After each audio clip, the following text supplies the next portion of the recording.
Friends welcome back to law in Telugu video series. ఈ previous వీడియోలో మనం 58 ఏ గురించి చూసాం కదా. ఈ వీడియోలో మనం 58 బి గురించి చూడబోతున్నాం అనమాట. సో ఈ టెక్స్ట్ మీకు ఆన్లైన్లో అందుబాటు ఉంది, లేటెస్ట్ వన్, చూడండి వీలుంటే. సో దేని గురించి మాట్లాడుతుందంటే 58 బి యూజ్ ఆఫ్ స్టేట్మెంట్స్ అనమాట. Use of statements under section 161 or 164 in court. So మనం 161 స్టేట్మెంట్స్, విట్నెస్ స్టేట్మెంట్స్ ఏమైనా ఉన్నాయి, అవి కానీ కన్ఫెషన్ స్టేట్మెంట్స్ ఏమైనా ఉంటాయి, ఏవైతే ఇచ్చామో వాటిని మనం కోర్టులో ఎలా యూజ్ చేసుకోవాలి, వాటిని ఎలా మార్కింగ్ చేస్తాం అన్న దాని గురించి 58 బి మాట్లాడుతుంది అనమాట. సో ముందు మనం ప్రొవిజన్ చూద్దాం. ఇప్పుడు ఏదైనా క్రాస్ ఎగ్జామినేషన్ జరుగుతుంది అనుకుంటున్నాం, క్రాస్ ఎగ్జామినేషన్ రైట్. ఏదైనా 161 కింద విట్నెస్ ఇచ్చిన స్టేట్మెంట్ ఏదైతే ఉందో అది మనం యూజ్ చేసుకుంటాం. ఎందుకు, ఆ విట్నెస్ ఎవరైతే ఆ స్టేట్మెంట్ ఇచ్చారో అతన్ని కాంట్రాడిక్ట్ చేయడం కోసం కానీ, ఏదో కాంట్రాడిక్ట్ ఆర్ కొరాబరేట్, అతను సపోర్ట్ చేయడం కోసం కానీ, అతను డినై చేయడం కోసం కానీ అవసరమైన భాగం ఏదైతుందో ఆ పార్ట్ వరకు ఏది రిలేట్ ఆ పార్ట్ మనం తీసుకుంటాం అన్నమాట. సో ఆ రిలవెంట్ పార్ట్ ఏదైతుందో that must be extracted. Okay,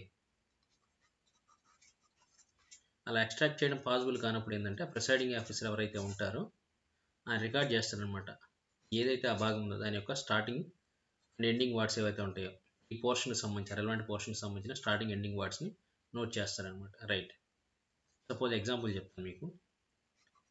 prosecution witness ఉన్నాడు PW1 కోర్టులో. అతను ఏం చెప్తున్నాడంటే కోర్టులో అపీర్ అయినప్పుడు, so I saw A1 accused 1 stabbing విక్టిమ్ని కత్తిపోవడం నేను చూశానని చెప్తాను. ఇది కోర్టులో అపీర్ కాకముందు 161 స్టేట్మెంట్స్ ఉంటాయి కదా, ఇన్వెస్టిగేషన్ జరుగుతుంది. ఆ స్టేట్మెంట్ ఏమని చెప్పాడు అతను, I saw A2 and A3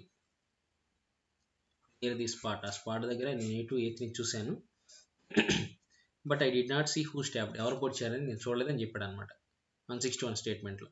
so ఇప్పుడు ఇచ్చిన స్టేట్మెంట్ని మనం కాంట్రాడిక్ట్ చేయడం కోసం ఈ స్టేట్మెంట్లో రెలవెంట్ భాగం ఏది ఇది కదా, దీన్ని మనం వాడుకోవచ్చు అనమాట. సో ఎవరైతే క్రాస్ ఎగ్జామిన్ చేస్తున్నారో ఆ వ్యక్తి ఈ కాంట్రాడిక్షన్ వాడుకుంటాడు అనమాట. అతను కొన్ని ఆప్షన్స్ ఏంటి, సో ఎక్స్ట్రాక్ట్ అండ్ రైట్, ఏవైతే ఎగ్జాక్ట్ వర్డ్స్ ఉన్నాయో వాటిని ఎక్స్ట్రాక్ట్ చేసి రాయాలన్నమాట. I didn't see who stabbed, ఇది కదా 161లో ఇచ్చింది. సో ఇది మన కాంట్రాడిక్షన్ కింద ఉపయోగపడుతుంది. అది సాధ్యం కాలేదనుకుంది, ఇంకా చాలా ఎక్కువ మనం కాంట్రాడిక్ట్ చేస్తున్నాం అనుకుందాం ఈ మ్యాటర్ కాకుండా, అలాంటప్పుడు అది లెంతీగా ఉన్నప్పుడు ఏం చేస్తాం, so I saw A2 and A3 at the అని చెప్పేసి ఆ వర్డ్స్ మెన్షన్ చేస్తాం. అలాగే 2 అని పెట్టేసి డాష్ డాష్ డాష్ పెట్టేసి ఐ డిడ్ సీ అని పెట్టేస్తాం అనమాట. ఇన్వర్టెడ్ కామ్స్ ఈ పార్ట్ని ఇట్లా రాస్తారనమాట. ఇది మొత్తం ఆ పార్ట్ మొత్తం ఎక్స్ట్రాక్ట్ చేయడం వీలుగా అయినప్పుడు ఇట్లాగా.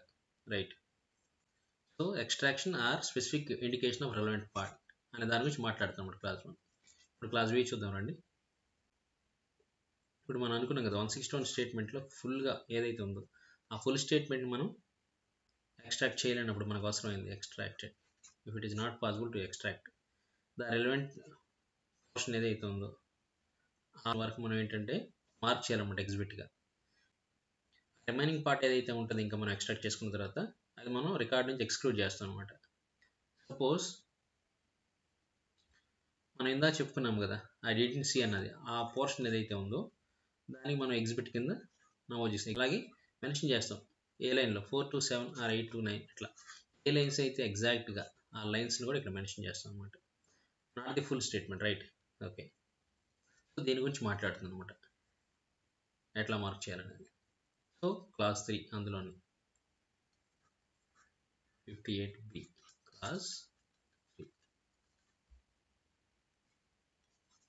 డిస్టింక్ట్ మార్కింగ్ ఫర్ ఏదైతే మనం అడ్మిట్ చేస్తున్నామో అడ్మిసిబుల్ పోర్షన్ వరకు దాన్ని ఇది మార్క్ చేయాలన్నమాట. ఎట్లా మార్క్ చేయాలి, ఒకవేళ ప్రాసిక్యూషన్ కొరాబరేట్ చేయడానికి వాడుకుంటుంది అనుకోండి స్టేట్మెంట్ని, దాన్ని P ఎగ్జిబిట్ కింద P1 P2 P అట్లా. ఇప్పుడు డిఫెన్స్ కానీ కాంట్రాడిక్ట్ చేయడం కోసం వాడుకుంటుంది అనుకోండి, ఇప్పుడు D exhibit D1 D2 D3 ఇట్లా ఇలా మార్క్ చేయమని చెప్తుంది అనమాట ఈ ప్రాబ్లమ్ సరికి.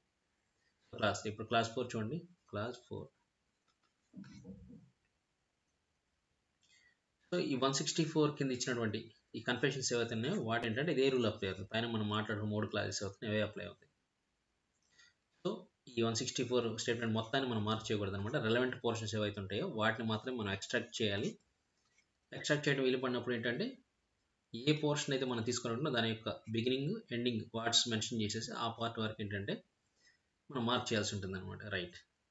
So last one class 5. So no omnibus blanket marking అయితే అలౌ చేయదన్నమాట. రైట్. నో బ్లాంకెట్ మార్కింగ్ అంటే you cannot mark the entire 161 or 164 statements ఉన్నాయి యాజ్ ఎగ్జిబిట్గా, అంటే ఇన్ ఫుల్ మనం దాన్ని తీసుకోవడానికి లేదన్నమాట. రిలవెంట్ పార్ట్ వరకు తీసుకుంటాం అనమాట. సో మొత్తంగా ఓవరాల్గా వెళ్ళిపోయి ఫస్ట్ ఏంటి క్లాస్ ఏంటి, మన క్లాస్ 1 ఏం చెప్తుంది 58B extract relevant 161 statement. Okay, or note opening or closing words అంతే కదా, opening or closing words. Practical effect ఏంటి, prevents confusion. Next one, mark only relevant portion అన్నమాట, relevant portion. ఎవరో వైపు నుంచి దాన్ని ఏదర్ కాంట్రాడిక్ట్ చేయడం కోసం కొరాబరేట్ చేయడం వాడుకుంటున్నారా, ఎవరన్న దాన్ని బేస్ చేసుకుని దాన్ని మార్క్ చేస్తాం, ఏదర్ D1 ఆర్ D1 అని చెప్పేసి. సో ఎవరికైతే మనం అట్రిబ్యూట్ చేయగలం వాళ్ళకనమాట. So it ensures fair attribution. డిఫెన్స్కి అయితే డిఫెన్స్ అట్రిబ్యూట్ చేస్తాం, ప్రాసిక్యూషన్ అయితే ప్రాసిక్యూషన్ అట్రిబ్యూట్ చేస్తాం. థర్డ్ వన్ దాని గురించి మాట్లాడుతాం. ఫోర్త్ వన్ 164 స్టేట్మెంట్స్కి ఏవైతే ఉన్నాయో ఇక్కడ ఈ 161 స్టేట్మెంట్స్లో ఏ రూల్స్ అయితే అప్లై అవుతుందో 164 కూడా అదే అప్లై అవుతుంది అనమాట. ఫిఫ్త్ వన్ వచ్చేసరికి ఏంటంటే do not mark whole document ఏదైతే 161 స్టేట్మెంట్ కానీ 164 స్టేట్మెంట్స్ కానీ, so don't mark whole document are whole statement తీసుకోండి. సో అది 158B మాట్లాడుతుంది. రైట్.